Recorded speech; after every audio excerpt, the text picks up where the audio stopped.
And we are live. Yes, sir. Hello, fellas. Welcome to the Ango Show.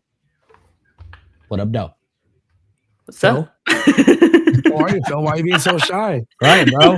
I'm good. How are you guys doing today? We got some pro wrestling to talk about today, don't we? Yes, we do. Yeah, Ladies a and lot of it. gentlemen, we got a lot to talk about.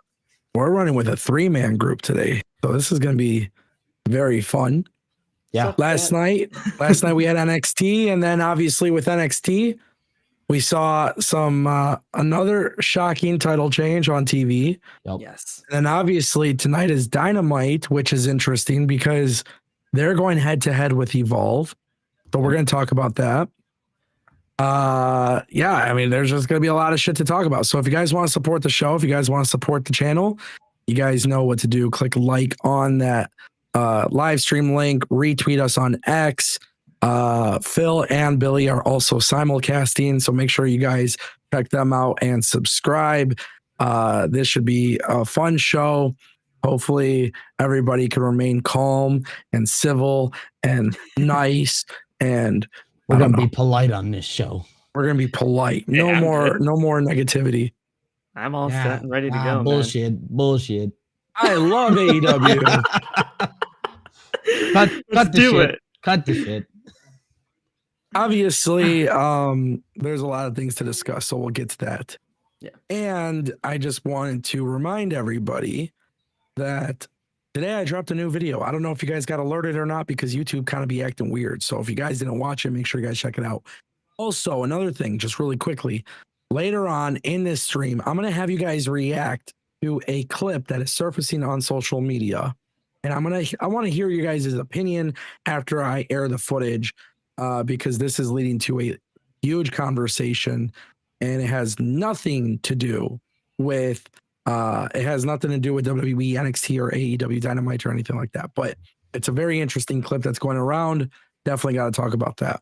Okay. With that being said, we're gonna try our best to not talk over each other. Yeah. That could Try be our kind of best. hard.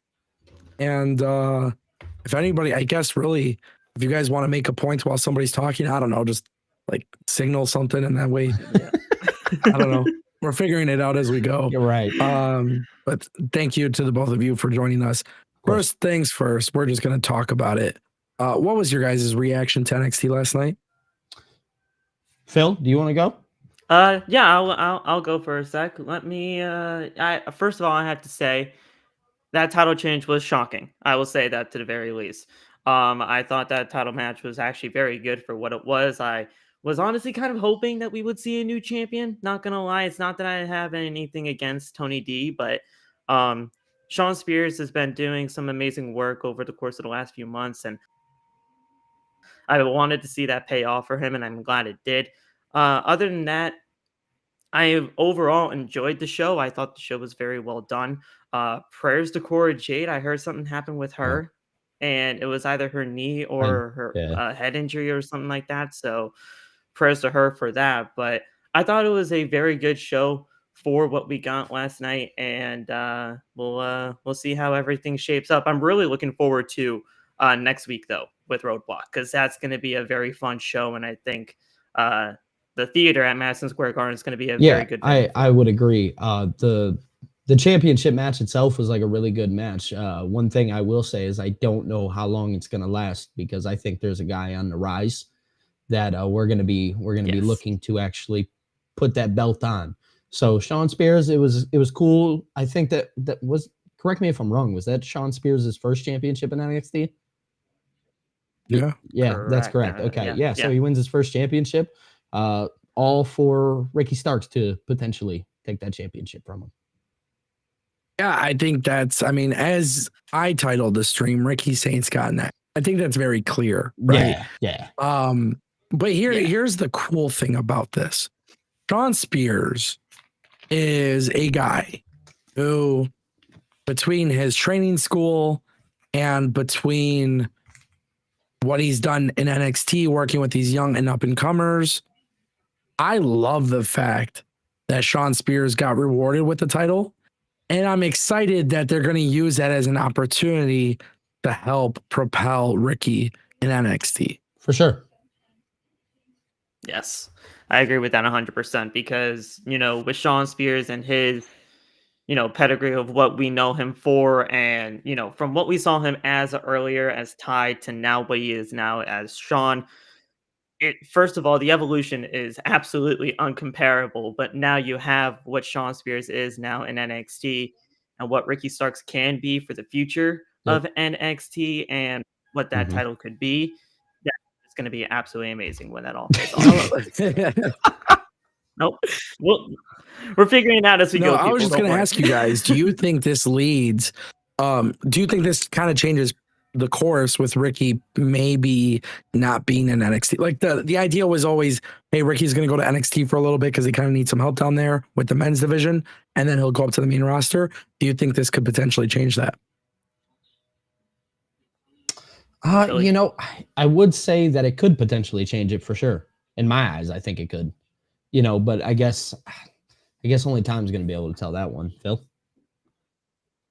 Yeah, I think I kind of had the same wavelength of like him being down there for a little while up until the point where he is going to the main roster. Probably, I would probably say after WrestleMania season. I think it really would have only been until that point. But now, if we are going to be seeing him as a potential North American champion, he could be down there for a little while longer than what we expected him to. And I don't think it's a bad thing whatsoever because he'll be, doing some stuff with that NXT NA title if that is really the plan. And we'll see how Yeah. it all really shapes out. So I think it's going to be working out for the better. Yeah, I feel. I'd agree. I'm curious because I think it's just going to be really interesting to see what they do with Ricky and Sean. Obviously, this faction that Sean Spears has, it's been met with a little bit of criticism, but I feel like they just kind of been floating a little bit. They've been involved on TV. That was the thing is they stayed on TV. Yeah. And they kept them at least somewhat prominent and somewhat serious. Yeah. To where giving him the title, that idea that you have in your mind that they were just kind of coasting no longer exists now that he's won the title. Now we know that it's serious. You know what I mean? It cemented that idea for sure. Yes. Yeah. It does intrigue me a little bit to see, okay, well, Sean Spears has Izzy Dame, Nico Vance, and Jensen. So like Brooks Jensen. So to me, the way that I looked at it is like Sean Spears is taking 3 up and comers under his wing. Yep. And I would really love to see what they can do when they drop the belt. How can Sean Spears keep those guys relevant? And maybe that's with Brooks Jensen and Nico Vance being a tag team and going after tag titles. I don't know. But I feel like last night kind of got me excited for what the men's division can do. Especially when you look at NXT last night and you see the crossover with NXT and TNA, and then obviously like the Hardys, for example, showing up and they're doing the face to face with Hank and Tank and Inamura and Josh Briggs. Yep. Like the tag team division's good. The world title scene when working with TNA is good. Obviously there's a lot more intrigue for me though with Sean Spears and his group. But this is going to lead me to another question, fellas. All right, and I'll start with Billy and then we'll go to Phil. On last night's NXT episode, the women again continue to flourish, right? Always. Yeah. And the men, it's starting to pick up a little bit in the men's division. But still, it's almost kind of like coasting, like you said a little bit ago. Yeah, they don't have that super hot angle. Right. I'm wondering what the fuck is happening with the Retro Shield 3.0. Oh, geez. Yeah. Oh, God. Listen, were they even on TV yesterday? Yeah, I don't think they were. Knowledge. And didn't last week's episode end with like Ava's office? Yeah. Yeah, being like destroyed. I don't know. Maybe you hold them off till Roadblock between the match between Oba and Moose. That's the only thing I could think of. That's the only thing that I could think of currently. That is like the only thing that runs in my mind right now is that they're keeping them off TV till Roadblock because obviously this week's show, because WWE does this, they like to do this every so often where they just kind of put a filler TV show on Yesterday felt like a filler TV show into what next week is going to be. I'm not saying that the whole episode felt like a filler show. I see you over there shaking your head. It didn't feel like a whole filler show, but what it felt like is that the importance is on next week's show. Well, yeah. So again, using that word coasting, just coasting by. I don't think last night's episode was coasting by. I mean, we can agree to didisagree. I felt like they kind of coasted that episode. Trick Williams. I think they want to get it. That's what it is. This is gonna happen, people. We're gonna have to figure this out. Go ahead, Phil. Yeah, I think they want to get to next week. I see where Billy's coming from, but I feel like what we got this week is really not all that bad in terms of what we can possibly seeing for the future of NXT. I like what they're doing with I like the overall makeup of the group, and I think the group is going to be okay. I just feel like if you're only going to be saving them for these big events like this, and not actually try to get them on TV to try to get themselves over. Well, that's the thing. That's the thing. I hate to cut you off, Phil, but it feels like there were key important pieces that were missing with even just using the faction, for example, that it was missing from this week's episode to get to next week rather than, just putting them on next week during that match. You could have had them because they did that press conference or whatever with Oba and Moose. You could have done something with them during the press conference. In my eyes, I would have done something like that. But again, that's just my thought. Hey, let this guy talk. No, I disagree only for the simple fact that if the group is going to attack Moose and Obafemi at Roadblock, then they're not going to show you that a week prior, right? Yeah, they're going to try to keep that element of surprise. Now, what I will say is this though. Last night's episode to me wasn't a filler episode. I think they progressed Trick Williams in a way. So again, not the whole thing. I know, but let me continue. Yeah, go ahead. All right, you just had your turn. Turn. Billy, go ahead. You just had your turn. Trick Williams knocked the fuck out of Kel Dixon, which was sick because now they're going to do NXT Underground with him and Eddie Thorpe, and they're building towards that. Okay, cool. You got the stuff with Cora Jade and Jordan Grace happen.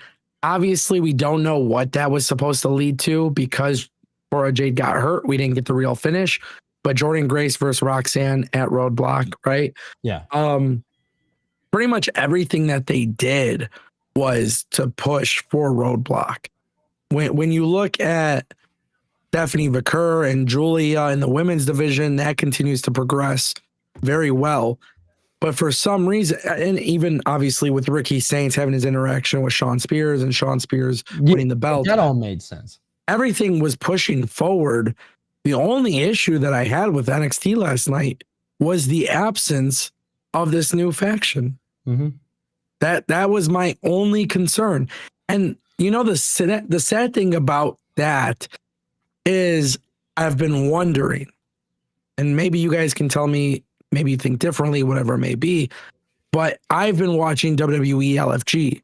Josh Black and Cutler James are now part of the show, right? Mm-hmm. So I'm curious if maybe this storyline, these guys don't even truly reveal who they are until LFG concludes. Yeah, that makes a lot of sense. That's the only thing I could think of. And I think maybe the reason why they're like this is because LFG is pre-taped, NXT's live. Okay, well, Josh Black and Cutler James are part of this faction. I'm curious if maybe that's why they're kind of holding off on it. But they made such a big splash. I really loved their debut. Yeah, it's almost hard to keep away from that. And it's like I just want to see more. And then their follow-up was great. It's like, I don't know, maybe I'm wrong, and maybe it has nothing to do with LFG, and they're just simply keeping them off. But what's their names? What's their group? What's their identity? Yeah, what's their motivation? What's their mission statement? Like, that's one of the things that I keep wondering, because when you watch NXT, and really, I do have one more complaint, which I'll get to a little bit, but like that was pretty much the only thing that I had to complain about. I thought NXT was very solid last night. So I don't know. Well, maybe you guys think differently about the LFG thing. I don't know. Maybe does that No, play a role? I would actually agree with that. The LOG thing, that actually makes a lot of sense.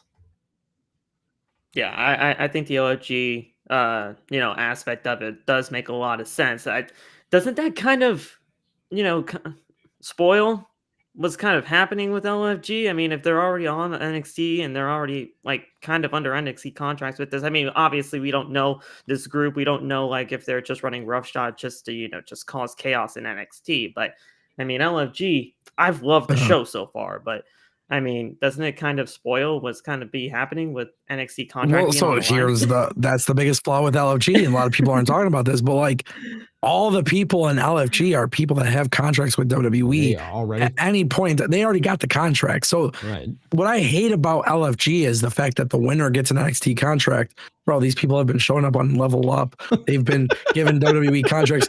One of the people was literally at SummerSlam with Gable Steveson. So like, to me, I think the LFG concept is such a great show, but the winner winning an NXT contract's dumb. What I would have done was say, hey, the winner of LFG gets to cash in an opportunity for the North American Championship or Women's North American Championship. Right. Yeah. For a title of their And choosing, then, maybe. or Yeah. Kind of like to call your shot or whatever. Yeah, or like just like when they do the breakout tournament, maybe incorporate something like that with LFG, because now it's like, okay, Color James is, we know who he is. We've seen him. I don't know if you guys ever saw the show that they did on Roku where they did the tryouts, but BJ Ray, Cutler James, Xena, they were all on that show. Right. And then WWE brought them all in. So it's like, that was my only flaw with LFG is I'm like, okay, well, Cutler James, Joshua Black, they're both part of this faction. Right. So maybe that's why we don't have the full reveal. I don't know. But it is kind of problematic when you're watching NXT. You're watching a show about people trying to win a contract to NXT, and then those people are actually they already on NXT. have the contract. And they're in NXT. Yeah. We did get a super chat, so let's pull that up. Tolino Channel dropping a super chat for 100 rupees.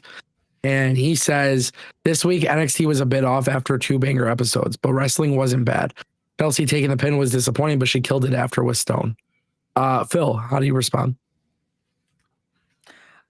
Well, a bit off for the 2 banger episodes. I can see where you're coming from with there. Chelsea Green is always great at whatever she does. I think with the United States Championship, she's doing fine. I just really want to see something for both those championships, both those titles being the mid-card titles. She'll bounce back, obviously, from the pin. But yeah, I think what Chelsea did in NXT was great, and we'll most likely see Chelsea and Piper moving forward in NXT if they really do want to go down that route. There's a lot of rumors that the women's mid-card belt, the United States Championship specifically, will not be held at WrestleMania. So I'm curious if maybe Chelsea and Piper being on NXT leads to a massive match for her at Stand and Deliver. Good. Good. That's kind of how I'm looking at it. I think Chelsea is great. And also, I just want to point out, wins and losses don't matter in professional wrestling. No, they don't. But I think they try to put so much stock into that. I think but there yeah, is a problem with that being said. And it's that while like that match at Stand and Deliver can be great, don't we think that it maybe takes away from what the point of that women's mid-card championship actually is? With it being on NXT, they were put there for Raw and SmackDown. Now, granted, sure. I understand that WWE, they want to make NXT the third brand, whatever. Regardless of the fact right now where it stands, where I stand, NXT does, like, it has that third brand feel to me, but it doesn't fully give me that right away with everything on the show. Yeah, some things feel a little more less than maybe some else. This is one of those situations where I think you have to look at the problem on SmackDown as well, where it's just been Michin and Chelsea Green running around chasing each other for the title. And then trying to bring it into NXT, like I get it. It's great for a new up and coming talent, but the problem with it is it takes away from the seriousness of what that belt is supposed to be. Because if you look at what they're doing with the Intercontinental Championship, they're not doing that shit. You know what I mean? On Raw, it's being defended great. It looks like they made it important. Yeah. Why is that the problem on SmackDown? And I don't know. I as much as I want to say I can get behind it, I can't. Okay, so now let me ask you guys a question. Yeah. And I want both of you guys to answer this. But Mhm. would you leave off Roman Reigns from WrestleMania, or would you leave off the Women's United States Championship? I don't want to take Roman off, but you have to choose one, I guess, and you would have to take the United States title off for the women. But I don't think that's a great idea because you're trying to establish that Okay. title. There's so much Billy, there. what do you think? Well, again, that just proves my point. No, I'm not taking Roman off. But again, it proves my point of the lack of seriousness behind that belt. Because granted, there was a good storyline with that title. Maybe my mind would change. Okay. So now let me present to you guys some history, right? Yeah. Triple H gets into power. We go from 10 matches on a card or bullshit, whatever, to 5 matches on a card. Yep. And for a long time, very long time, people got very upset because of the fact that the men's Intercontinental Championship or US title wasn't defended on a PLE.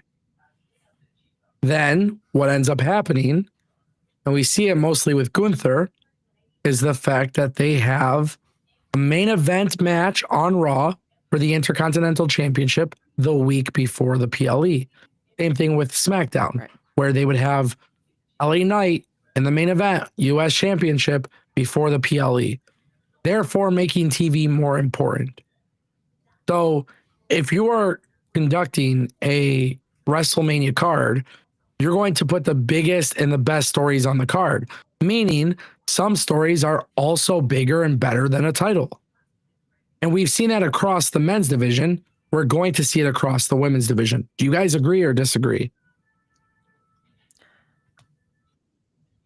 I mean, I agree to that. I do. I want to see the titles be defended on the shows, but if you're going to try to make Raw and SmackDown, the Raw and SmackDown before the PLE more important, you do that kind of deal.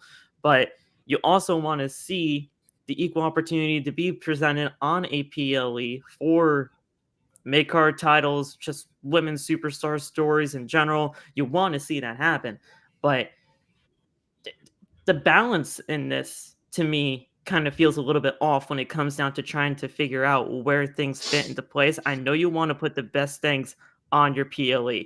That's non-given. But the give and take here has got to be trying to figure out where things are going to go and how you're going to be presenting them. I don't know how they figure that out, to be completely honest. Well, I think it comes down to Triple H and his booking choices, right? And how he chooses to book the shows. He's not going based off the importance of the title. He's going based off what people enjoy. Yeah. And right now, what we enjoy are, what we're seeing, the really hot stuff and whatnot. There's nothing really to get behind with that United States Championship. And even the regular men's United States Championship as well, right? That title doesn't have as much importance as maybe the Intercontinental title does. There's just some lackluster feel to it. Now, you could say that's a SmackDown problem. You could say it's a Triple H problem. You could say it's the title problem. You could say it's the person holding the title. You could say all of these things. But regardless, when it comes down to it, the title, and at least from what I know with WWE as a whole, they've told me that the people who hold these titles are supposed to feel important. Now, somewhere along the lines, that got lost in the shuffle. Do you think Chelsea Green doesn't feel important? I think Chelsea Green herself is exciting. No, I don't think she feels important. I would disagree. That's fine.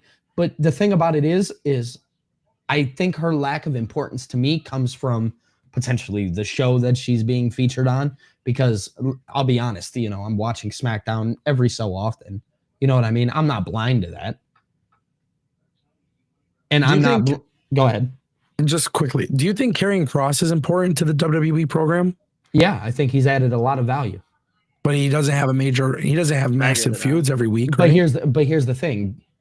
Triple H has made me think about the things that Karrion Kross is doing versus what Chelsea Green is doing. He's not making me think about what Chelsea Green is doing. With Karrion Kross, he's telling me, okay, this guy, he trickled in, kind of everywhere. Versus Chelsea Green, she's getting pinned on NXT. Okay. So therefore, Logically, it was done logically, right? We can all agree on that. logically, yes, it was done. But regardless of the fact she's getting pinned on NXT, Okay. Karrion Kross isn't even having matches. Triple H is literally telling me, hey, this guy doesn't even have to have a match to be important. Chelsea Green, she's having these matches and she's losing as a champion. Hold on. Karrion Kross isn't having matches, but you just said Triple H is, because of him being on TV, he feels important, right? Again, that's literally that's the problem. Since Chelsea Green has came up with that Karen gimmick where all she does is complain to Adam Pearce and then Nick Aldis and all that stuff, he has literally been given the spotlight. She's just as important as Karrion Kross. The only difference is Chelsea Green isn't the devil on everybody's shoulder causing people to fucking go crazy and lose their mind and shit. But Chelsea Green has always had a prominent role on TV, even when she was losing before the women's championship. I'm not saying that the role is not prominent. No, but what I'm saying though is it's important. If it's a prominent role, it's an important role. So the thing that I'm trying to make clear though, the argument here is that yes, maybe it's not great that Chelsea is taking a pinfall on NXT, but one, if it's being done logically, and two, it builds to something. What if it builds to somebody from NXT getting called up, going to SmackDown and carrying that feud over to SmackDown? Then we have a much different story. Then this conversation is irrelevant if that's the case. Okay, but I'm just saying, but if we got to get there and the way to make that happen would be through Stand and Deliver, wouldn't that be a good enough reason to watch Stand and Deliver? For sure. For sure. I feel like the United States Championship for the WWE is going to get relegated. I shouldn't say relegated because that's a totally different type of wording. But like I feel like it's going to be presented a lot more on NXT for NXT Stand and Deliver than it's going to be presented on WrestleMania. Because if they're going to be doing something with the United States Championship for the women, they're going to put it on NXT. They're going to be putting it in front of that audience, making that audience feel like that title is more important than what it actually is technically on the grand scheme of things for the main roster. Have somebody get called up, possibly get into a story with Chelsea on SmackDown, and we'll see where things go. But until WWE wants to make that title look more important on the main roster, people are going to be looking at this title and wondering what is really going on here. And especially with the Intercontinental Championship as well. The Intercontinental Championship, though it did just get defended not too long ago, that title is really not all that we're trying to build up with those championships too. I'm trying to figure out where they're going to go with the mid-card titles. I would disagree with the Intercontinental Championship because even if Lyra Valkyria isn't defending it on Raw, there's been a story playing out for pursuers of the title where I think there is a story. I'm not saying there's not. I just want to see. I'm letting it play out and I'm letting it go on as we try to figure this out here, but I want to see both. Yeah, you want to see them flourish. I understand. Now that I think that begs the question: is there too many titles in WWE? Of course, there's a lot of titles in a lot of different places, but at the end of the day, I feel like there's just so many championships to go over. I feel like there's many titles in NXT. I hate to cut everybody off. I want to say this is, I think even with that argument, if they could do a better job at telling us that, hey, I'll just kind of go back to the Women's United States Championship. If they could tell me that title is made to be defended on SmackDown, for instance, and a lot of the times you're going to see it only be defended there rather than on a PLE, then maybe I have a different feeling about the Women's United States Championship, knowing that, hey, this is a good piece to make your TV show feel more important. I think that's how that problem can be fixed. If they maybe not flat out say it, but really give more of a look. Maybe not flat out say, but give more of a look at that. So instead of having us here speculate. Sure. Well, I mean, that's what we're always going to speculate on things until they do it. But when I see Zarya doing F5 onto Piper Niven, and then Sol Ruka does a Soul Snatcher, and it's a banger finish, right? Yeah. And it's logical, right? When I see this, I'm thinking, okay, if we want to build up the U.S. Women's Championship, on the main roster, you're going to have to call up some talent, right? Yeah. Now, if Zarya or Sol Ruka eventually get called up to SmackDown, you have a feud to revisit for Chelsea Green, Sure. right? Yeah. I agree. I just hope that happens. Making something important is going to take time. It takes a lot of time. And one thing I will say, Real Take Wrestling, aka my boy Omer, in the chat put it out. He says Chelsea Green feels important because she's being featured and she's over. So this is one thing that's really important because when you look at the Robbie Stone and the Chelsea thing after, right? Great stuff right there. But Chelsea is over. Chelsea taking the pin is not that big of a deal. However, even if she's champion, not champion, it doesn't matter. What really matters is in order to make something feel important, people have to get over. How are people going to get over naturally? If you look at NXT, they've actually done a phenomenal job with this through their women's division. People getting wins in NXT and then coming up with characters or move sets or something that helps them get elevated and over. And then eventually they get called up to the main roster. Roxanne Perez is literally a perfect example of this. She got over as a babyface. The question was, can she get over as a heel? They carried a storyline from NXT to the main roster, Roxanne and Bayley. Yeah. Followed that method and this ideology, and then you replicate the same thing with Chelsea Green. So I will say this, and then we'll move on to the next super chat. I think for Stand and Deliver, have the Women's U.S. Championship at Stand and Deliver. And dude, if you really want to shock the world, have somebody win the belt from NXT and call them up right away. And then Chelsea Green has to go and complain to Nick Aldis and Ava. And then, by the way, because she's so over, you've already successfully got people bought into the story. The thing is, if we weren't seeing Chelsea Green on any television show whatsoever, that being Raw, SmackDown, or NXT, then we would be talking about a whole other different situation because then she's just not being presented. She's not being featured. Then what the heck are we doing here, especially with the United States title? But as long as she's being presented, featured, and in a prominent role, as she is right now, then that United States Championship is only going to continue to be having some eyes on it, and we'll see where things go. Shout out to Tolino Channel for the super chat. On your marks, Lou dropping 5. He says, though they are on TV, nobody actually knows who the mystery attackers are yet. So nobody would know they are on LFG technically, right? I guess that is fair. Yeah, that's fair. I guess that's fair. But people only speculate where they are and who they are on social media. Color James, his bandana fell. So we saw his face. Yes, yeah. We can't forget about that. Yeah. People found out who those people were on social media almost immediately. I knew the minute they showed the first vignette of all 4 of them. Yeah. You've seen it when it was like a dark shadow of them. Well, the thing is, I watch Level Up and I watch LFG and I watch all these shows. I watch all these. Like I knew, which by the way, this is kind of funny, and I genuinely hope I eat my words. But I remember I made a video talking about that show on Roku, and I remember Cutler James before, like him and BJ Ray. Dude, I literally looked at these guys. I'm like, they're never gonna be shit in WWE. And it's kind of funny seeing them on NXT. Like BJ Ray, I forgot which girl slapped the shit out of him. I think it was Carmen Petrovich. Yeah, like one episode Carmen, he got.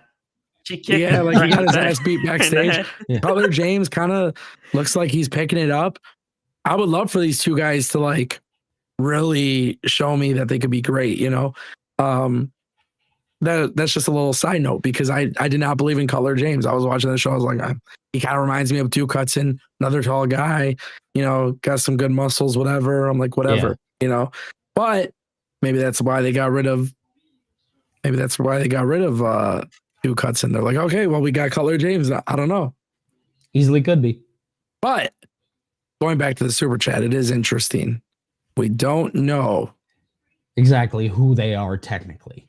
Technically speaking, I think that's a cop out, though. We know who they are. That is. We know Saquon Sugars is in there. Yep. And obviously, for those who watch Deadlock Pro Wrestling, as soon as we see him with the hoodie and the white tank or whatever, and then the bandana and everything, like we know who these guys are.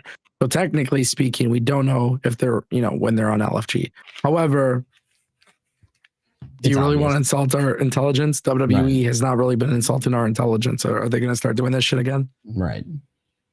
Oh, and Dion we Lennox, don't by wanna the go way, back Dion there. Lennox was, I mean, he was literally on WWE, Yeah. NXT with Ashante, the Adonis, and Carmen, and Right. that whole thing. So, Yeah, it wasn't that long ago.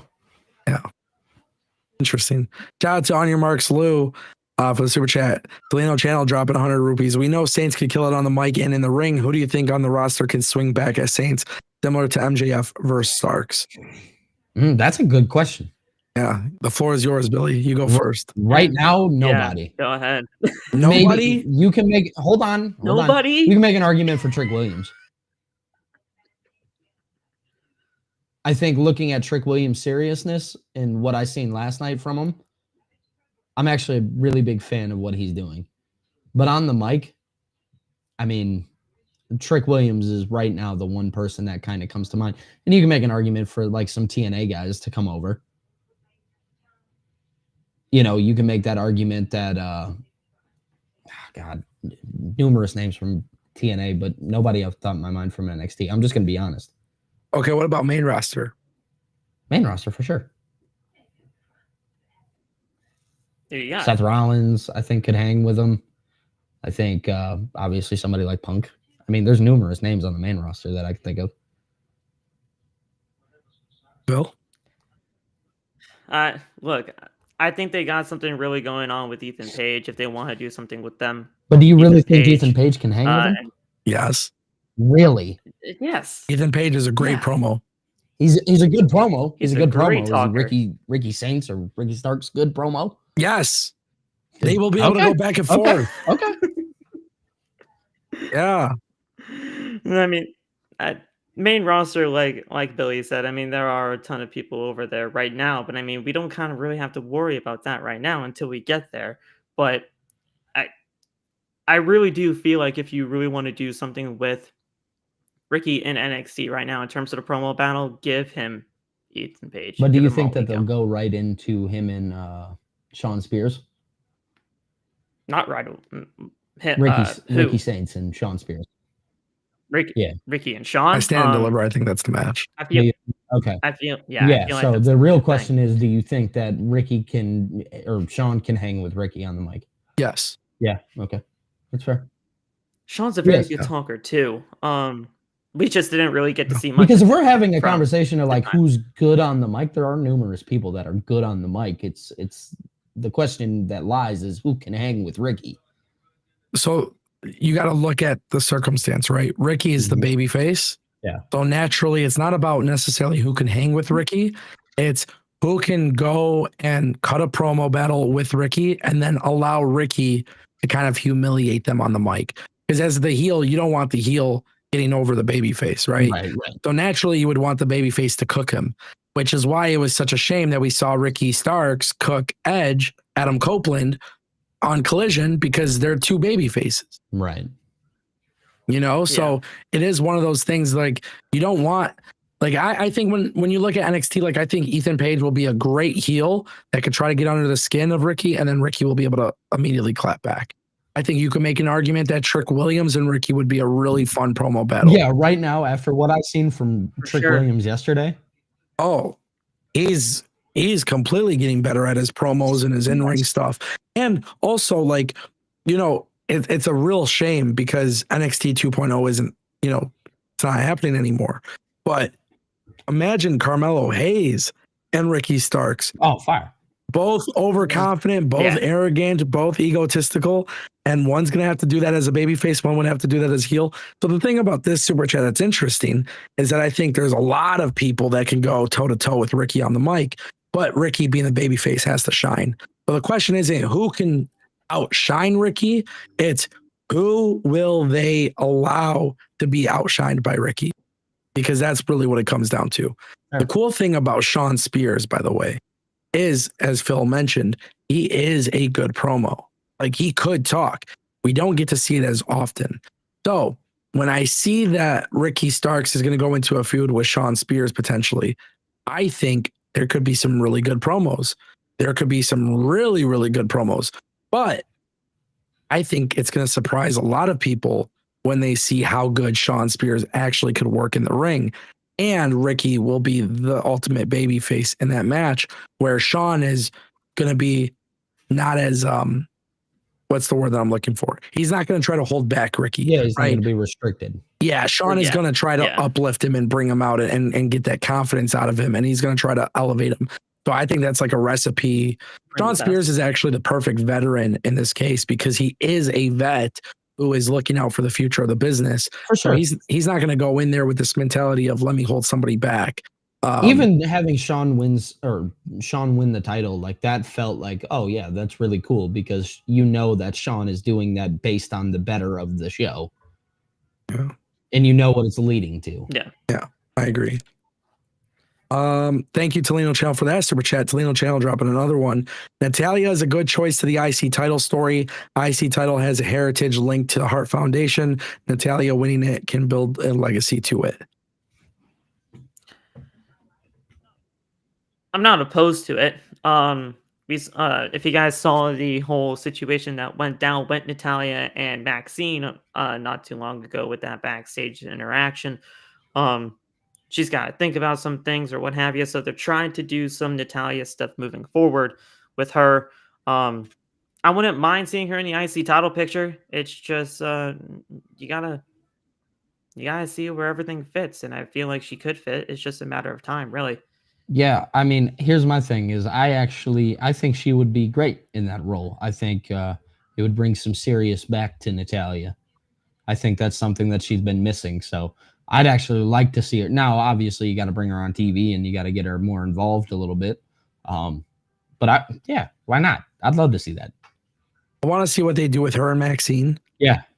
And I want to see what she does in NWA and GCW. I've seen that. And I'm hoping that it could lead something to Natalya getting back seriously in WWE programming because of one specific reason. When we talk about NXT call-ups, there's a plethora of women. And we know Natalya is so generous in giving back to the business, bro. For sure. We know that. Yeah. We see that with the Heart Dungeon. We see that with her going to NXT. We see the way she interacts with talent outside of WWE. She is so good at trying to push the business forward. When you think of Zarya and Julia and Stephanie and Roxanne and Cora and Zarya and this person and that person and Fallon Henley and like there's so many people. Yeah. I think it would I don't know how they would get there because I do think Becky and Lyra will be a WrestleMania match. For sure. But I do think it would be really dope if Natalya got that belt at least one time and then put over a rising star. Yeah. Because the IC title has always been used to elevate somebody. Well, again, that kind of going back to the Shawn Spears thing, you could literally do the same thing, just help the business. Yeah. Very simple. You just gotta find the right candidate for Natalya, and you gotta find the way. And honestly, I know this is crazy, but I think it will be really, really cool. Honestly, if they can get Natalya to turn heel and beat Lyra Valkyria, right? Yeah. If they could do that, then kind of like the Shawn Spears thing, you put that next baby face over. Yep. Why not? No. Correct. Yeah. Shout out to Tolino Channel for that super chat. Shout out to guys. I want to ask you a question. Bring it on. Trick Williams beats the fudge out of Cal Dixon. Man. And they do it UFC style. Man. He runs and does his finish and then ground and pound and just ref stoppage. Yeah. Then it's him and Eddie Thorpe. I have been dying to see more stuff like this in wrestling. Yeah. I am one of the few people that people get really pissed. But like when Brock Lesnar beat Kofi Kingston, I wouldn't have done it the way they did it exactly. But beating somebody in 8 seconds once in a while creates a really cool shock value, right? We don't see it on the main roster, but we see it with Trick Williams. Obviously, Cal Dixon, part of LFG. He's a jobber. We understand that. That was the role. But when you guys see a UFC-esque finish in the WWE and it's leading to NXT Underground, what do you guys think? Phil? I love the I was gonna say I was gonna say LFG. I love the NXT Underground stuff. At first, when the whole Underground stuff began, back in like the Raw Underground era, like days and all that stuff, I did not like it whatsoever. I was not a fan. I did not even understand what the hell was going on. But then they turned it into a thing for NXT, and they made it something prominent to that, and they allowed NXT Underground to only be specialized for the certain moments when it needed to be done for. And I think that's absolutely fantastic for it. I've been wanting to see a different side of Trick Williams for a very long time. I have been. I think this whole new heel type of way they're possibly going about him, I think it's going to be the best thing for him. I think it's probably going to be one of the best things, like just for the long run and for the evolution of Trick Williams moving forward. I loved it. So I'm very much looking forward to it. And yeah, I think the underground stuff is very much something here to stay in NXT, and I wouldn't want it to go away anytime soon. Well, I think it adds to the feud between those two, and I think it adds to the legitness of Trick Williams, which is obviously the most important thing here. It's making Trick Williams be taken more serious. Because for a while there, he was just the white meat baby face, really good guy, ultimate good guy. Now you're starting to see a side of him where, nah, dude, I'm coming to beat the shit out of you. I like it. I'm a fan of it. So let me ask you guys this. Yeah, go ahead. Oh, go ahead. Go ahead. Finish your point. No, I was going to say it's going to be cool for Eddie Thorpe too. Yeah. Because I think it also adds to the legitness of Eddie Thorpe, and people who knew Eddie Thorpe from Japan might be able to now start see that strong style come out a little bit too. Yeah. So I like it. So then let me ask you guys this, because I personally think the way WWE programming is currently set, you turn Trick Williams 100% heel and have him go up to SmackDown and tag team with Carmelo Hayes for a little bit. Yeah, bring that back. You want to bring Melo game back? Yeah. I don't know, personally, because I think Carmelo should be truly going after the U.S. title. Well, if you want my true thought process, it's no, I don't think they should do that. Because I think right now what you're doing is you're getting here's the thing. We are so we understand like a good guy is this and a bad guy is that, but we lost the sense of what the middle is and what that middle ground is. Yeah. We need that middle ground back. So when I see somebody like Trick Williams come out there and beat the brakes off somebody, just beat the shit out of somebody off a moral high ground, that tells me that, hey, there's a middle ground to this. Because Trick Williams is mad, and he has every reason to be mad. Did he have, the real reason to beat up, what? No. But the thing about it is his reasoning for being mad makes sense. You know what I mean? What he's pissed about makes sense. There's a middle ground to it. Somebody's allowed to be mad and be a good guy and have a good reasoning for being mad. Yeah. So I don't think he has to turn heel. It's hard because Trick was so over as a babyface. I was kind of shocked to see that they've gone this direction with him. I like it. I think it's going to be better off for him, because when you have somebody like Trick Williams going more like to that heelish side, you kind of see the more seriousness of him come out. And I'm not saying that, he was like, the serious part for him needed to come out eventually. And I feel like with this whole entire situation that's going on with him right now, you have that for him, and you can see that serious side come out, and that it's there.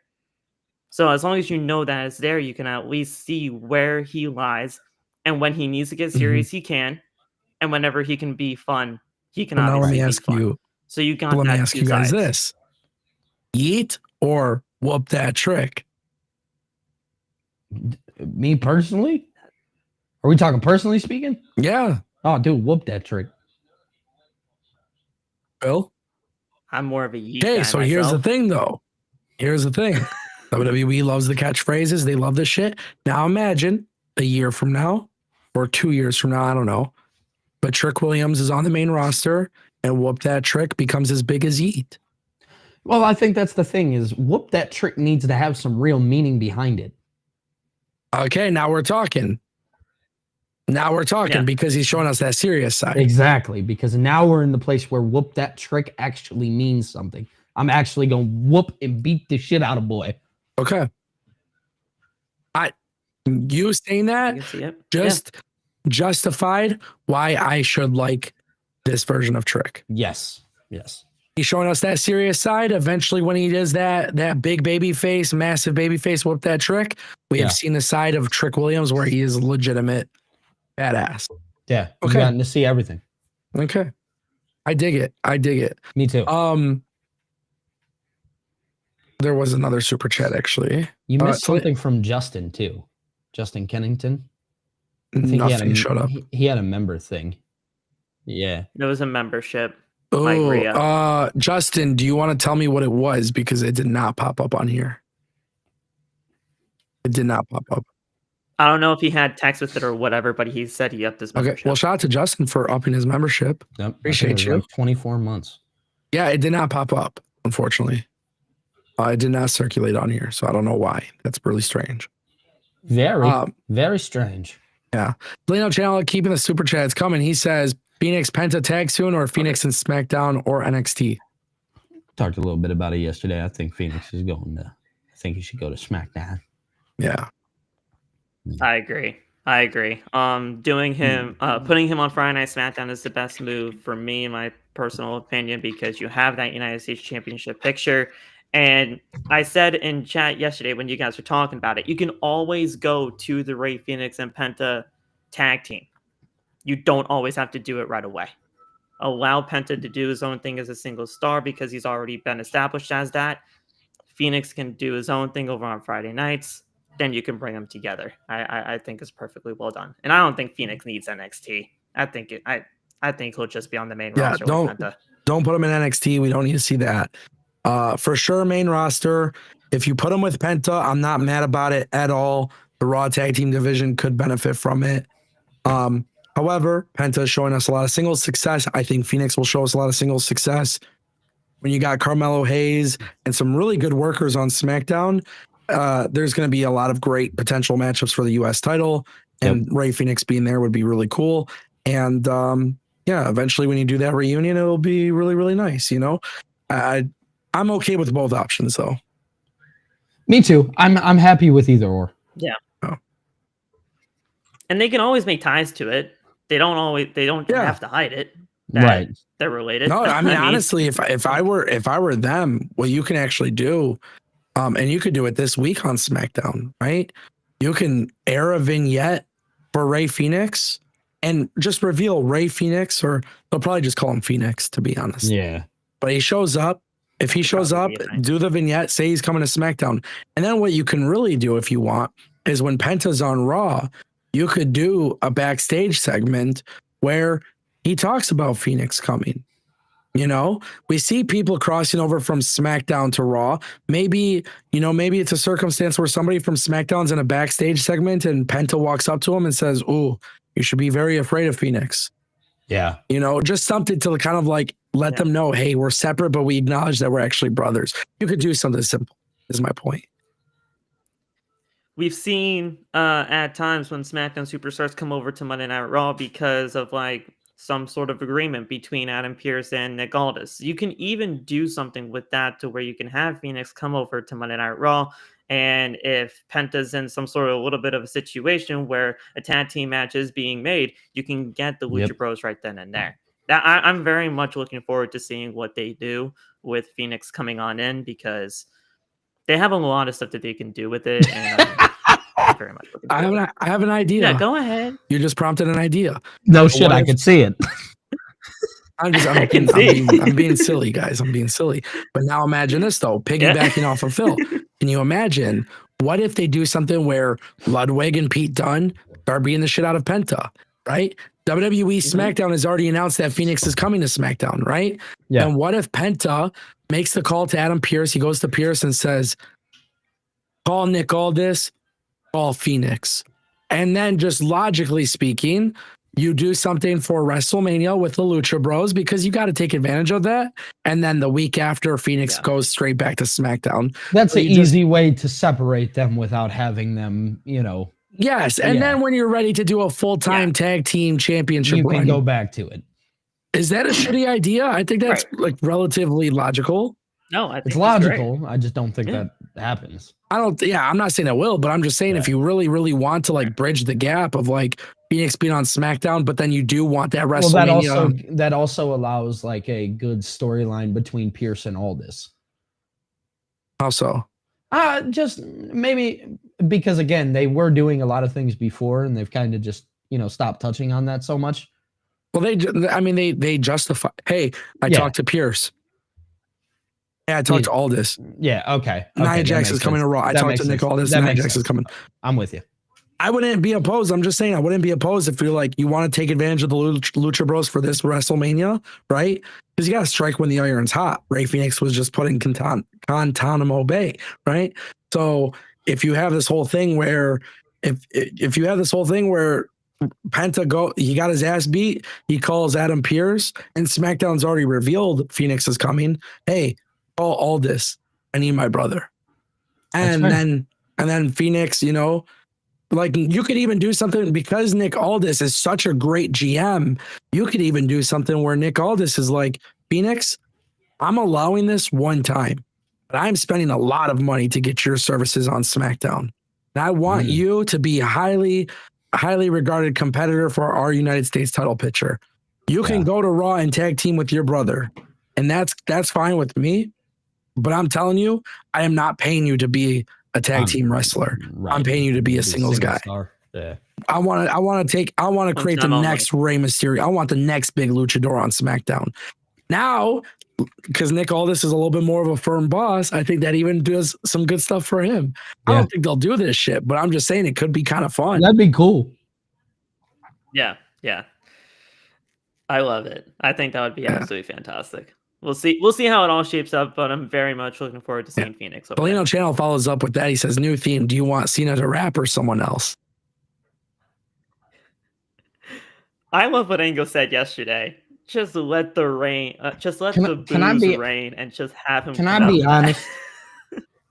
It hurts knowing that this is a conversation because me personally, I'm with Twitter. I'm with TikTok. Play Badman. Bro, play Badman. Oh my God. Wow. I would go insane. He was a bad man. Oh, bro, come on. I would lose my shit. I know they're not going to do that because they're maybe for Cena's WrestleMania match, yes.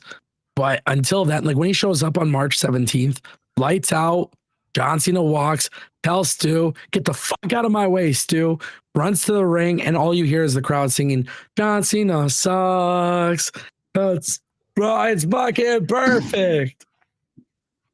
Fuck you, Cena. Cena sucks. And by the way, instead of it's in Brussels, right? It's in Belgium, Germany. Yeah, Belgium, I think. Yeah, European audience singing John Cena sucks. Light that man up.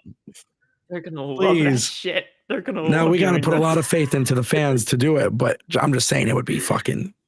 Oh my God! I'm putting faith in the European audience. I am because they deliver. I have to watch Raw during work that day because it's on during, when it's actually on for that. But I don't care. If I get fired, who gives a shit? I want to watch Raw. Don't say that. I know we'll be here. I'm watching Raw for that and that alone. That'll be a very interesting show, a very fun one too. Oh yeah. And for me, I like it because then I can just go enjoy my Monday night. Yeah, bro. Oh my God. Being able to sit down on a Monday night and not watch pro wrestling. That post show for you guys is going to be great. The post show right after. And then right, bro. Come on. Count me in. I love it. Shout out to Tolino Channel for all his super chats today. Zachary coming in with the $4.99. He says, I'd love to see WWE do something with a multi-man match with all AEW stars when they are all main roster. Have them fight for Money in the Bank. I mean, hell. Ethan Page, Ricky Starks. Fucking slap Cody in there. You guys remember when Cody? You You can guys do remember when Cody Cody. had the backstage picture with Yeah, Ethan Page and Spider-Man Sean meme? Spears or whatever? Yeah. Yeah, Yeah, I'm yeah. down for it. Hey, I mean, those Ricky Starks and Ethan Page are candidates for Money Hey, in the Bank contracts if you ever want to make that Yeah. for the future. So you can do leave it. AEW alone. There's enough people now.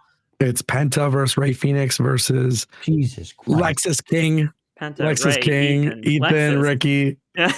Sean Spears. It's weird because some of those got like Miro, Black, and Sean Spears obviously were WWE guys first, but Yeah.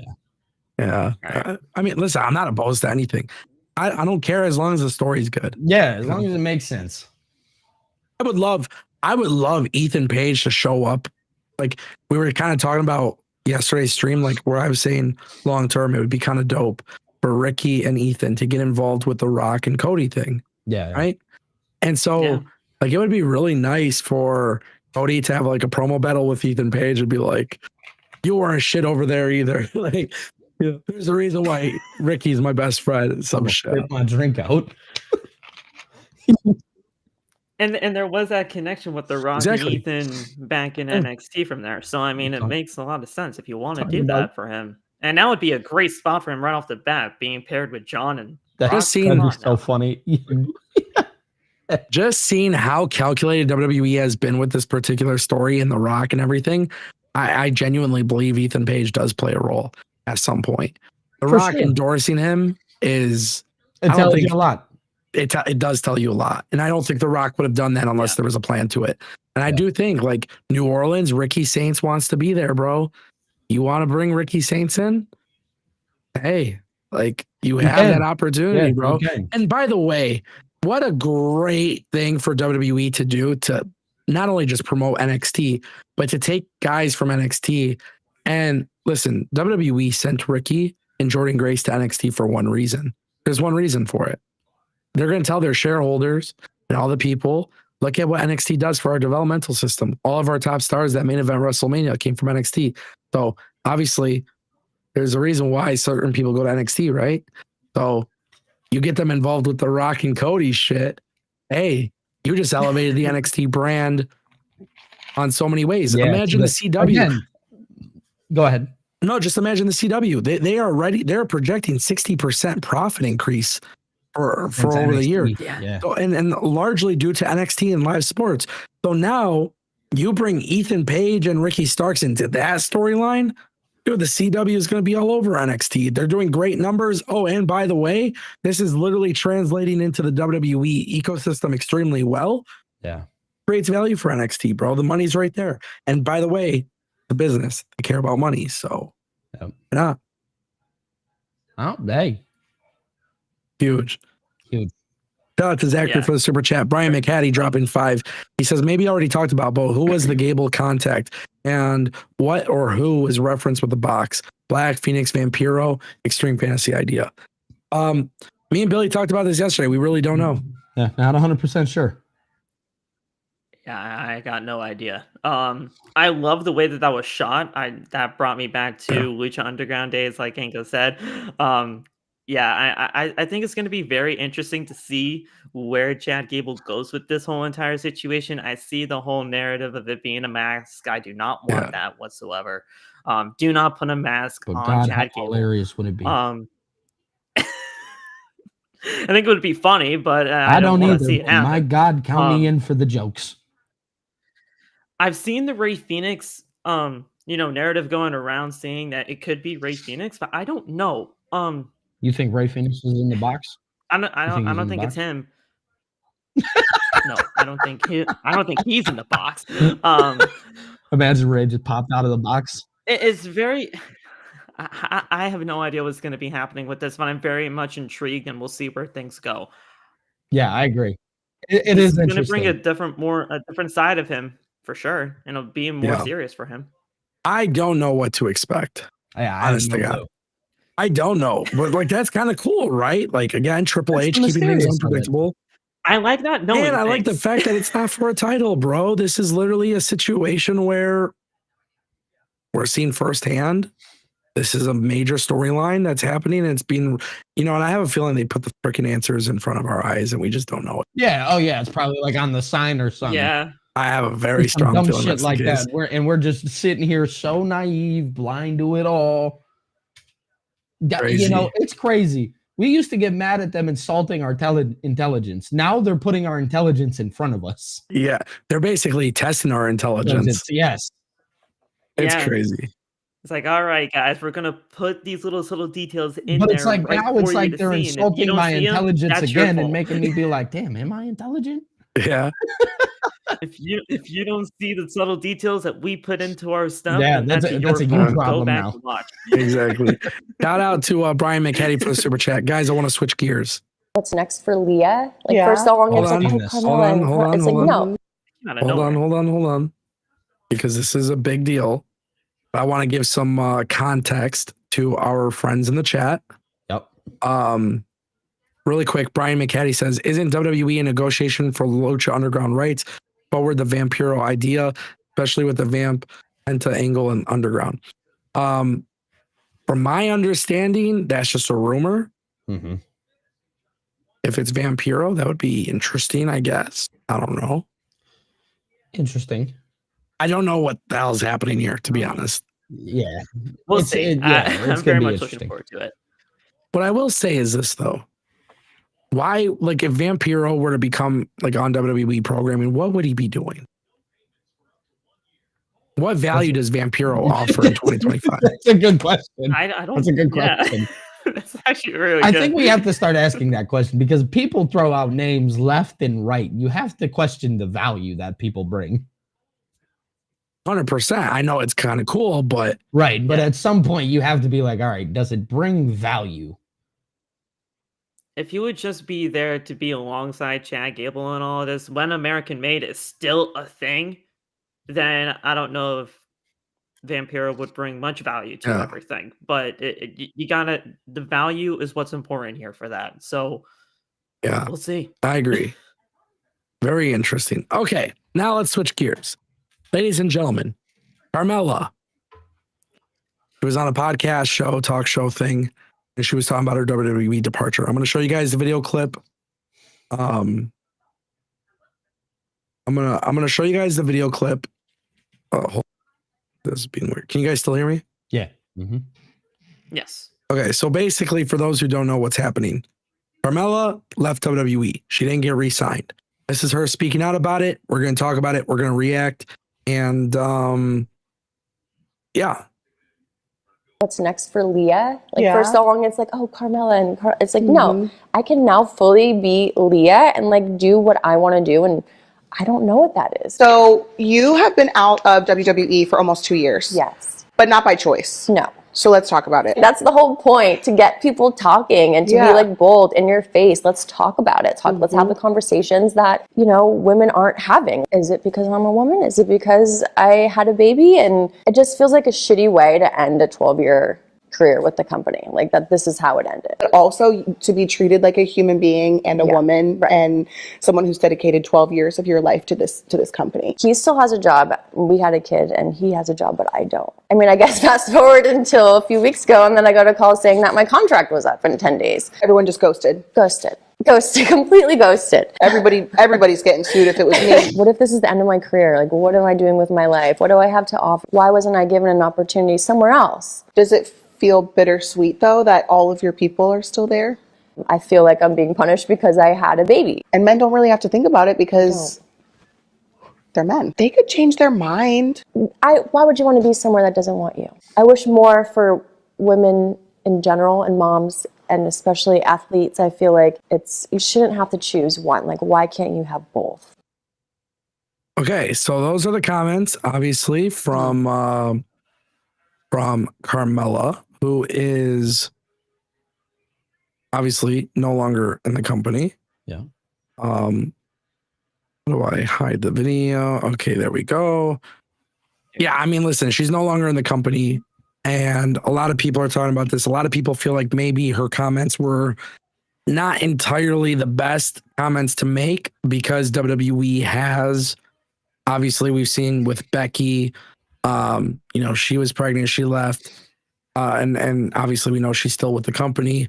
And when she came back, right? And then of course, the whole situation with Alexa Bliss as well, who also got pregnant, got married, had a baby, and now she's back on WWE programming. So a lot of people are kind of like really weird about this whole situation because obviously WWE has allowed some of the other women to have a baby, and then Carmella's kind of doing this thing. Let me ask you guys this: when you see this situation with Carmella and her comments, what is your response? What is your reaction to this clip?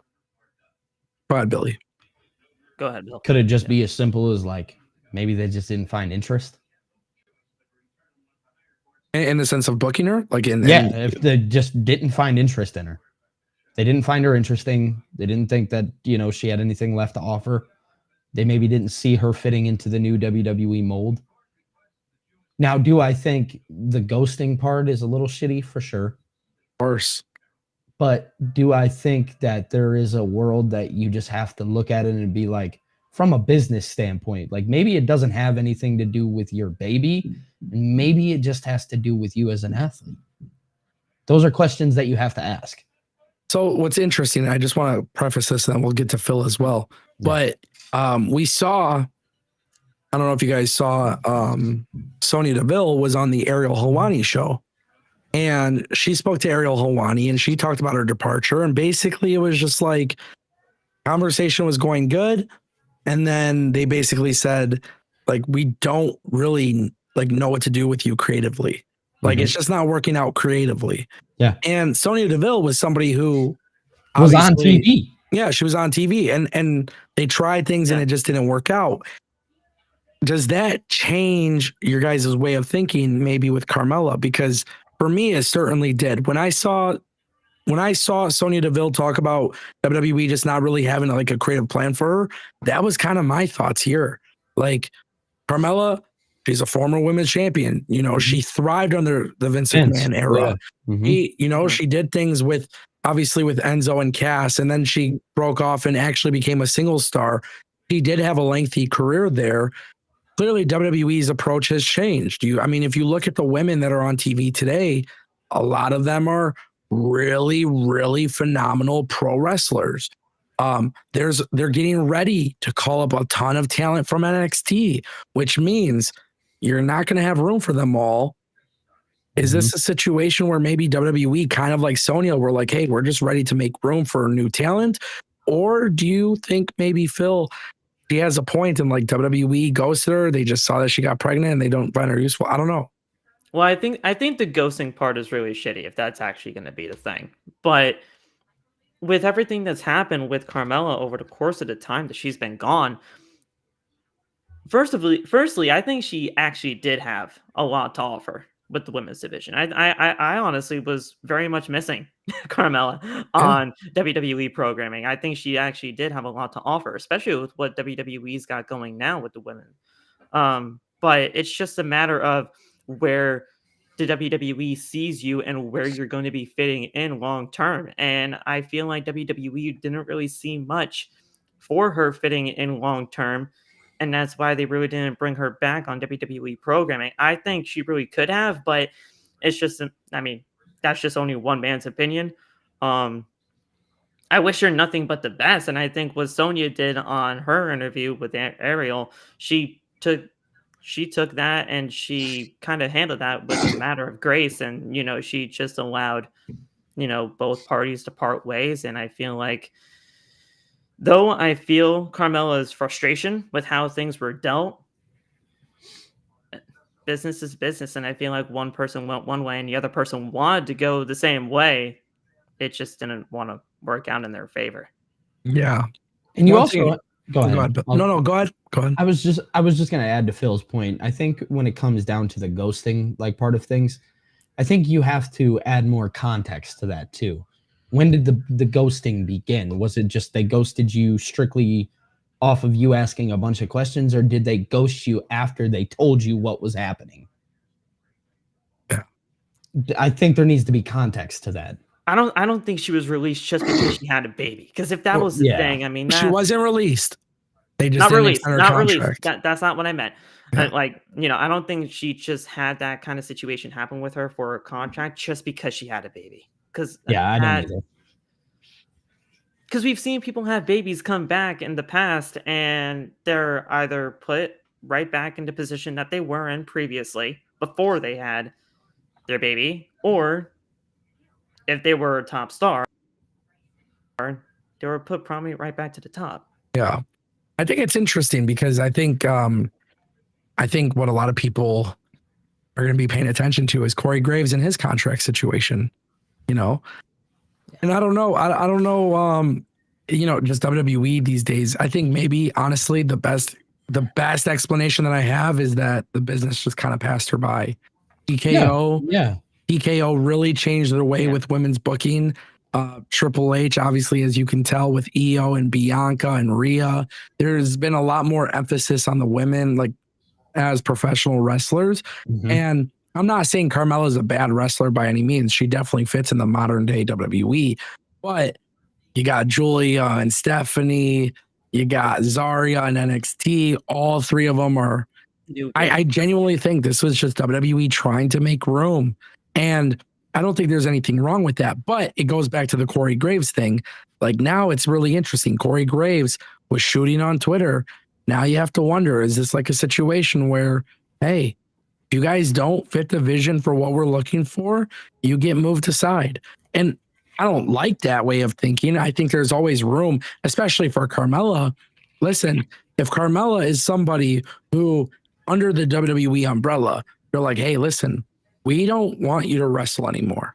Like we don't have creative plans for you as a wrestler. But you know what? We would love, because you didn't come in as a professional wrestler, we would love to bring you to NXT. Corey Graves works there, by the way. We would love to put you in NXT, and we would love for you to work with the women's division to kind of help them understand the wrestling business and teach them the transition from being a cheerleader or a dancer or an actress or this or Especially that. coming right into the WWE. Exactly. Like I think they didn't have to necessarily, like if you don't have plans for it creatively or you want to make room for another crop of talent, and she's like, hey, you know what? I understand. Maybe it's time for something else. This is a new position. Again, we don't know the conversation. We don't know. Obviously, they ghosted her, right? That's what she said. So ghosting doesn't really solve anything. But I do think there would have been more room for her to do something else in WWE where she would have been beneficial. If their vision for what the women's division should look like is different, right? I can understand that. Yeah. And I think what we also kind of have to take into account is I believe this was actually brought up in a super chat. I don't know if you saw it, but this was a clip. Yeah. Of things, right? I don't know the entire full context of everything. I haven't seen the entire interview. So, I mean, yeah, sure. Carmella said what she said. I mean, I'm not taking any of that to light or anything like that, but like with how the conversation was driving and how it was flowing, yeah, I don't know. Yeah, but we'll for see. sure. I want to see the actual full context of everything. So, I mean, I might actually go try to take for a sure. look at that soon. I do want to say though, I think with any company, not just wrestling, I don't think the right approach is to like the interviewer was like, I would sue them or something like that. Like, you don't, I always say it. You don't know how I always that tell operates. people, leave your companies on good terms, bro, because you never know what life looks like. So I don't know if I never liked the leave wrestling, leave WWE, leave AEW and take the disgruntled employee approach, because you never know what life is like in a few years, especially like you don't know the economy, you don't know what the life is going to look like. So there might be that opportunity where, hey, maybe I could come back. WWE is a little bit more forgiving now, but I'm just saying I wouldn't go on that approach. And I think Carmella is such a great performer. I was there when she cashed in Money in the Bank, and I do think there was more they could do with her. But WWE's vision is differently. And guess what? We saw with Baron Corbin. Baron Corbin spoke out and he was like, there was one person I know that was like responsible for this. And I always loved Baron Corbin's work, right? But look at the WWE programming. It's not like they need Baron Corbin.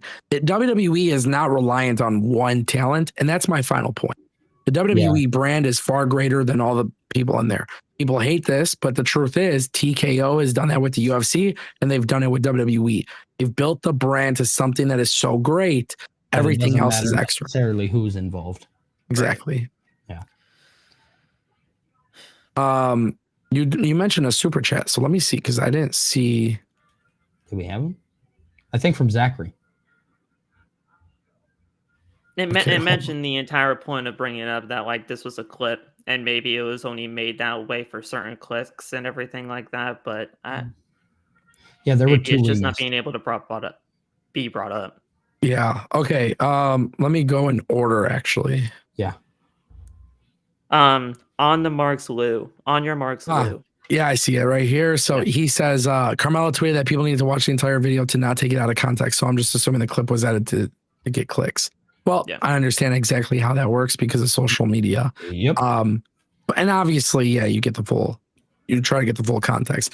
And I'm sure she's very, happy and very positive about her experiences. And I'm sure she's going to have a lot of positive stuff on there too. Right. But at the same time, too, This is just another example of the bad outweighs the good. 100%. Because if you're, if you're talking, especially in the tone of like, she sounds disgruntled, right? Yeah. It's your tonality matters. And really, like WWE ghosting is a bad thing, right? Nobody's going to argue with that. Yeah. I think a lot of people are like, well, other people have had babies too and came back.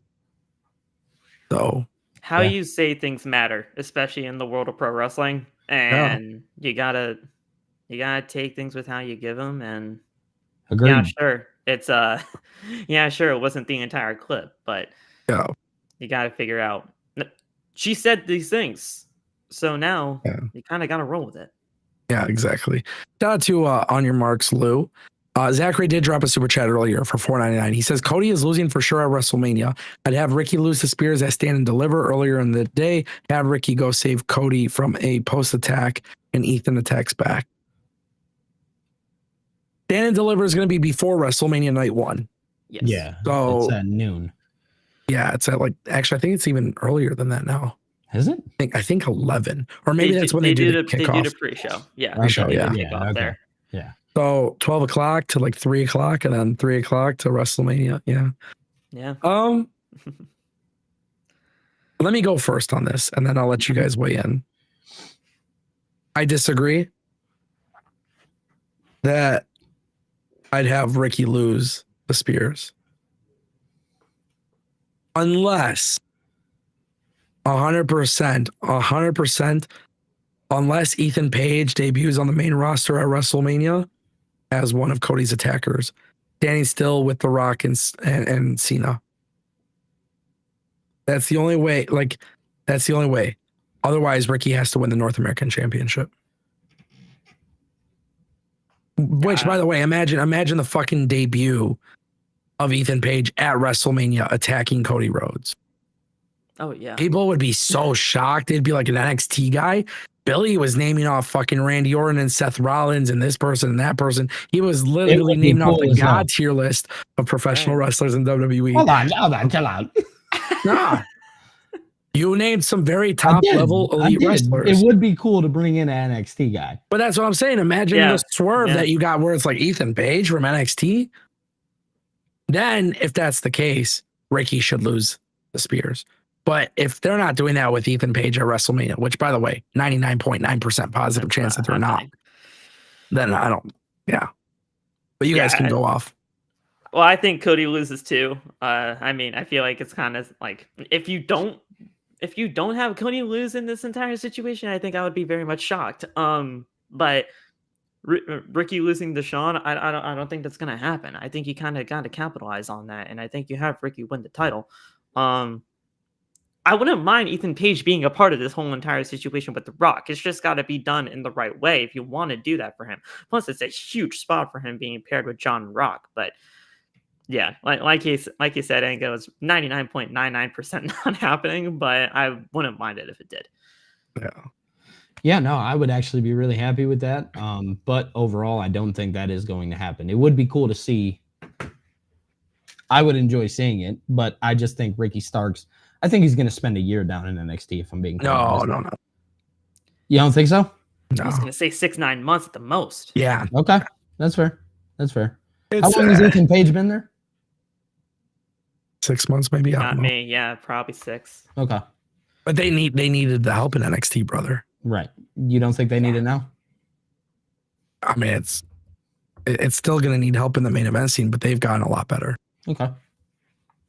They're getting a lot better with the men's. It's not perfect by any means. I'm still going to complain about that, but We'll see. it's getting a lot better. But at the same time, too, if Ricky's going after the North American Championship, it could literally be a Solo Sikoa situation where Solo Sikoa held the North American Championship and went to the main roster. Yeah, maybe. And, you know, Yeah. Maybe. there's nothing wrong with that either. Nope. North American Championship feels important. It's an Yeah, important that's, title. you know, That's fair. maybe Cody going to NXT and you see him talking to Ricky Saints behind backstage, you know, give us some teases. I don't know. Who knows? I mean, Maybe. there's a lot that can be Ethan's- done with it. For sure. Ethan's been down there for about 10 months now. It's almost been a year. So we'll see. We He will. has been incredible in NXT. So Yeah. when they're ready, they're ready. And like This I is said, true. SmackDown mid card needs help, and Bad. it just depends how they want to go about it. That makes sense. Yeah. Shout out to Zachary for the super chat, guys. Last thing I want to talk about before we end today's show. Yeah. Just really quickly, tonight we have AEW Dynamite. Yeah. We also have WWE Evolve. Phil, what are you watching tonight? I'm watching Evolve. Are you really? Yeah, I'm watching Evolve. I'm All really right. looking forward to this. I think it's going to be absolutely incredible to see what this show is going to be about. If I have the chance, I'd probably watch both, but I'm more interested in Evolve right now. Okay, Billy. Ango, what are you watching? Ah, he hits me like that. Yeah, I'm watching. yeah. I'm watching Evolve. There's a reason for it though. Yeah. So go ahead. one, anybody who knows my journey in the last 15 years of this bullshit, where I've been watching like covering wrestling and I love it. Right. My number one thing that I always loved, and I say this all the time. I love watching people before they make it. Yes. And so before NXT, when Florida Championship Wrestling was a thing, I loved it. I was always seeking every week's, like all the episodes online, right? Yeah. So to me personally, I have to watch Evolve. Have to. Because this to me is the new version of Florida Championship Wrestling, where they're going to go from FCW and then go to WWE, go to NXT. This is go to WWE ID, WWE NIL, and watch them on Evolve, see who's potentially a future star, and then we're going to watch in real time who becomes a star. And I love that. So for me, and I'm just being honest, like both shows are like, thank God AEW Dynamite is on Max because I don't have to watch it live now. So I could just watch Evolve first and then watch Dynamite after. And then people are going to say, well, Ango, you could watch Dynamite first and then watch NXT on Evolve, NXT or WWE Evolve on Tubi after. But I'm always going to prioritize the up and comers because that's just how I am. So I'm going to watch Evolve and I'll be live tomorrow at 12 p.m. and I'll be talking about the show and reviewing the show and giving my honest opinions on the show. And I will probably watch Dynamite maybe, you know, when I get to it, whenever. I'm not really, you know, Do we know Revolution how I'll watch. long it's going to be? I want to say Evolve is an hour. Yeah. An it is. hour. Okay. an hour. Oh, I like Oh, that. I like I that. want to say it's an hour. Well, don't you worry, guys. I'll keep everybody up to date with what's going on with AEW. Oh, Okay. Yeah. And why is that, Billy? That sounds like a little bit of change of heart.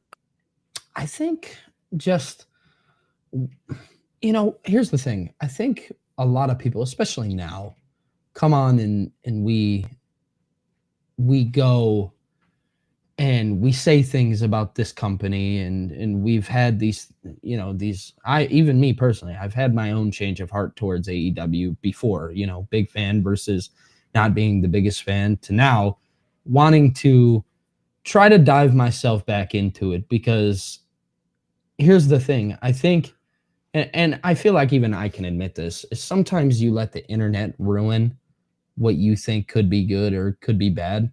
So even I've had my own ways of doing that. So I want to dive into AEW, watch it for myself, and watch it fully and give my thoughts on it.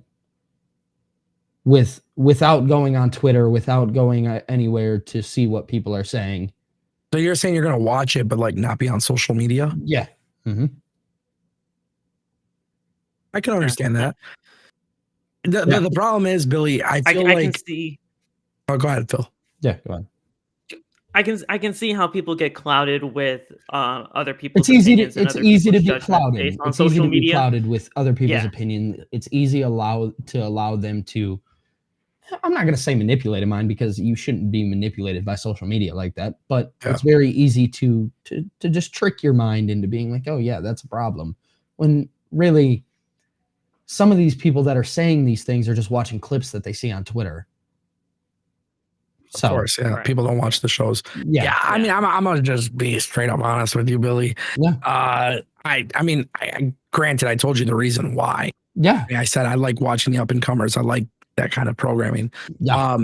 And for me, like that's a big thing. Like I've loved documenting that. There's a lot of guys. I remember even when, you know, the first time I watched Braun Breaker make his debut in NXT, I was like, this guy's the next John Cena. Like him and Carmelo Hayes, they're gonna be John Cena and Randy Orton in WrestleMania main events. Like that's gonna happen 10 years from now, right? So I like that because I love being exposed to new talent. And there's some people that are gonna be on WWE Evolve who are guys that have come to Detroit for local indie shows that I've watched. And so for me, I want to see what that's like. Now, with that being said, Billy, I think your opinion is very fair. However, what I'm going to be very curious about is through the next few weeks, hearing your opinions on AEW, because of course I'm going to watch AEW too. Yes. When I watch AEW Dynamite, I'm telling you right now that me and you have kind of been aligning on our opinions lately. Yeah. And so that's fair. I think both of us have been very valid with our opinions. But I'm really curious. Are you doing this because AEW is starting to finally get back on track? Because the last 3 to 4 episodes have been good. Or are you doing this because you see the IWC is just negative towards AEW? Are you really trying to get, you know, like away from what the IWC says and then just forming your own opinion? Forming my own opinion, getting away from the IWC. Here's the thing. Is as a pro wrestling fan, as a wrestling fan, whatever, I want to enjoy wrestling for what it is rather than what we've known it to be. And recently, in the last, however many years, we've grown to understand that the IWC has a very, very big role on what people deem good or bad. No, it doesn't. You can say that. Genuine. It's not genuine. Again, people base their opinions off of what others say. Whether people like to believe that or not, it is true. I'd be honest though, real talk. I think the IWC, and I genuinely believe this, I believe that these bigger companies, if they want a narrative out there, it gets pushed on the IWC. For sure. 100%. I believe that's the case.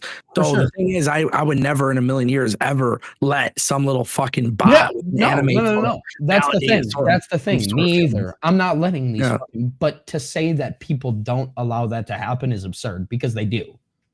Just because you and I say that we don't let that happen doesn't mean that it does happen. Yeah. I'm watching Evolve. I'm watching Evolve first. After that, I want to see what the show's like. I will tune into Evolve. Into Evolve. I'm watching Evolve. Dynamite.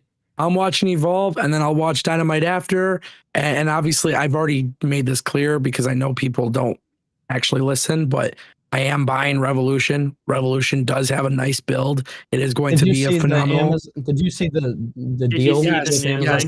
Yep, that's going to be coming up on my 4 p.m. video. Yep. But that's not impressive to me, and there's a reason why it's not impressive to me. Yeah, I can imagine you'll talk about that in the video, but I will talk about that in my video. But spoiler alert, I've talked about Amazon Prime and AEW having something. The reason why that's happening is because content that's on Max could be viewed on Prime. A lot of people don't know this, but you don't have to buy every single streaming app. You can actually just pay for the subscription and then it integrates with Prime Video. So, yeah, we'll talk about it in my video, but it's not something I didn't see coming. I know it's been in the works and I've talked about it before on the channel. That's why I kind of didn't really bring it up today. Do we know about the pricing yet? So the problem is there's no pricing change.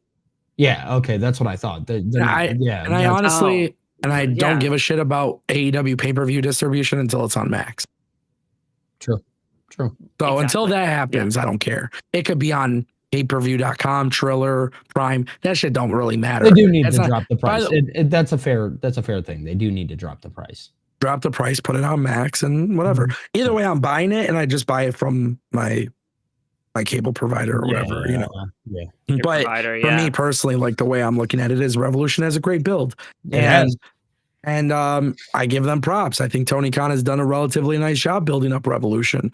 The problem is I just don't have any faith in the guy and the company afterwards. So we'll see if that changes. And Billy, good luck to you watching Dynamite. I'll text you about Evolve. I'm sure you'll text me about Dynamite. Yep. And Phil, I can't believe you're watching Evolve as well. But it should be fun. Firstly, I like what you said when it comes down to your opinion on why you're watching Evolve over Dynamite, because you like to see the, no pun intended, the evolution of superstars from the very beginning to what they could be in the future. I mean, that's really kind of what brought me. Now I know NXT Black and Gold kind of turned into like this big indie type deal where like every single independent like big name was there, but seeing somebody from the ground up get to where they could be is very intriguing to me too, and that's probably one of the main reasons why I like that. And I want to, I know you're trying to end the you're show, good. but I want to see what you guys think about this. Because now we have Evolve to NXT to Yep. the main roster. There's like a three-way bridge now going on between how superstars are being made within the WWE. And I've seen this opinion before on social media. So this is not my idea, but like, you know how the Major Yep. League Baseball, they Yeah. have the AAA, AA, and going into the actual majors. How do you feel about that? Do you think it's like kind of like in that Yeah. kind of form Yeah, to like for where sure. they're trying to make it For sure. happen like that so that they can see the evolution of these superstars to get them to where they I need to look be? at NXT as the G League for the NBA, right? I look at this as this is the G League for WWE, which means if anybody actually watches the G League, there are some great performers and there's some great basketball players. There's some great defense. There's some great shooting, but it's not on the same level. That's how I view NXT. NXT might even be a little bit more than the G League just because of the fact that, like, at this point, Julia, Stephanie, whatever. But one thing I will say is this, and this is probably the biggest reason why, if anybody who knows me, if you truly know me, if you guys watch my videos, if you guys have been subscribed for fucking 4 or 5 years, then you know damn well what I'm about to say is the truth. There was a lot of people, Billy included. I got scolded for loving NXT 2.0.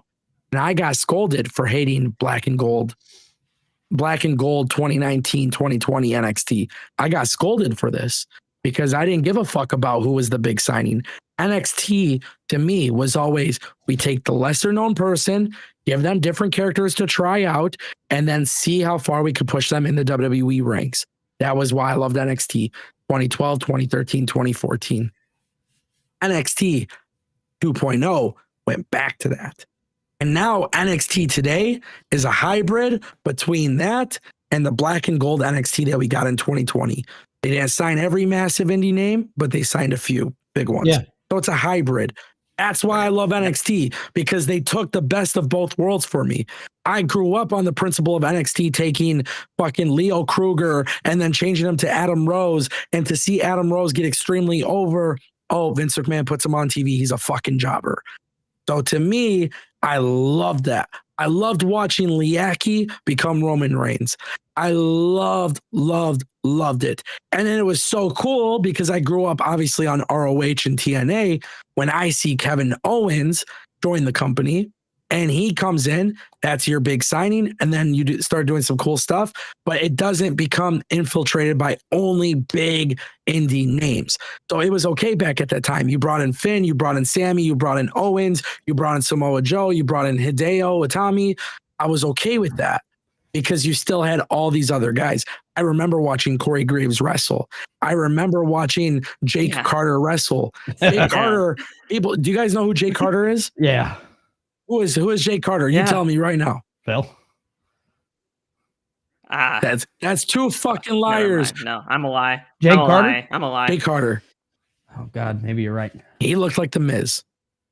He looked like the Miz, like physically, like he looked like the Miz. I looked at this guy, and I just remember watching him. And I was like, I don't know. I don't really think he's gonna be anything good. Whatever. And then I remember, like that's what I'm saying, bro. It was so fucking different. It was in NXT. When I tell you guys, how much I was so invested in seeing these random fucking faces. By the way, who was another one? Angelo Dawkins. A lot of people didn't know Angelo Dawkins' first gimmicks. A lot of people don't remember when Angelo Dawkins fucking sucked in WWE. I do. So when I see Angelo Dawkins and Montez Ford become one of the fucking coolest tag teams, who gets excited? Me, because I was watching it. I was so hardcore into it. So that's why I have to watch Evolve, because I want to see, okay, they got Marcus Mathers, they got Zeta Steel. Okay, let's see their journey from the beginning. You know, I seen them in GCW. I seen them in the Indies. Let me see what they do in the beginning stages of WWE before they get that massive contract. Now let me see how they get to NXT. So that's why I'm going to choose Evolve every day. It's fair. We did get another super chat.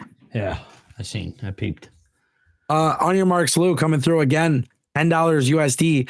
I feel like AEW TV has been so bad for so long that now that it's better, it's being looked at as being good when it's really just better. And it is better for sure. 100%. This is the reason why I don't really give a fuck that Billy wants to watch it tonight. Sorry, bud. It's getting better for sure, but as long as I'm going to enjoy the show. Consistency I'm going to matters enjoy the for me. show. Call me what you want. Yeah, no, And I just guys, I'm consistency I'm gonna say it right here. If anybody at the live chat, if you guys want to come tune in, I'll be live tonight over on my channel after Dynamite. okay. Wow. Okay. I'll tune into that. If anybody wants to come hang out, Yeah, yeah, I'll be in chat. I'd rather watch Billy talk about AEW Dynamite versus watching AEW Dynamite. that's crazy. Oh, I'll be in I'll chat pull for up. sure, because I want to see what it is, and then we'll go with everything. So yeah, I do agree though. I do agree. Consistency matters It, for me with it this. does 100%. Guys, why was I starting to get disconnected a little bit from NXT for a little bit? I'm like, damn, their main event scene for the men is not enough. About. Yeah, it's what we talked about. We've had this conversation. Hey, Billy, what was the disconnect for the last few weeks going into Elimination Chamber? I just don't feel like it's been that exciting. To me, it felt filler. Yeah. Oh, WWE woke me up. Okay, got to get back into watching it because these little things fucking matter. Well, this is the go-home show to Revolution, so we're going to see what they're going to do. Either way, though, they got me behind Revolution. Yeah, that's why I don't care. That's why I'm choosing to Evolve. Yeah, they already did it. I've admitted this. They've already done a good enough job for me to buy into Revolution. Yeah, and I'll just make this very clear. We'll probably do a prediction show. Yeah, maybe Friday or something. But for Revolution, one of the big things that really stuck out to me is you have Hangman and MJF. You got Ricochet and Yep. I just had a brain fart now that I said Ricochet. Yeah, you were very loud about that. It's Ricky and Swerve. Ricochet and Swerve. You know, I'm not really interested in Tony and Mariah, to be honest. We just got that at Grand Slam. But I'm like, and don't hate me, but I don't really care about Momo versus Mercedes either. Like, there's certain things that aren't great, but there's a lot of other good stuff on this card. And of course, Big Boom AJ. Boom, boom, boom, Five big booms. Boom. Five big booms. So, I hope the Rizzler's okay, because apparently he got hurt the last time he appeared. So we need the Rizzler, we need Big Justice, we need Big AJ. One thing I will say though, before we end the stream, you know what I will watch though this weekend? What's that? I will watch Collision because I fucking love Gabe Kidd and I love Mark Briscoe and I want to see how they follow up with that. So I'm just gonna to end the stream. Yeah, when Gabe Kidd to end the stream, Ango, I want to leave you with some exciting news personally. Hey, really quick, shout out to On Your Marks Lou for the super chat. Billy, the floor is yours. We have some good news here in Michigan. We do. Yeah, next week's gonna be 60 degrees. Oh my God. What? You're kidding. Hold on. I'm pulling this shit up, bro. 60 degrees next Tuesday. Good for you guys. It's 53 right now. What the fuck am I doing here? Yeah, that's what I'm saying. Ango's got us locked up in here. We're on live talking to everybody. It's 53 outside. Oh, I'm excited. I'm geeked. Ah, Yep. Thought I'd leave Ah. you with some good news. good for See how you happy I guys. am. Good for you guys. I got rain coming in later It's today raining over and here, tomorrow. too. It's raining here. Fantastic. But Yeah. It's 53 and raining. you guys brought it to me. That was a great stream, fellas. You guys brought it Yes. to me. Great Congratulations. stream. Shout out to Phil. Shout out to Billy. Make sure you guys follow them everywhere. And yeah, we're gonna call it a stream. Yup.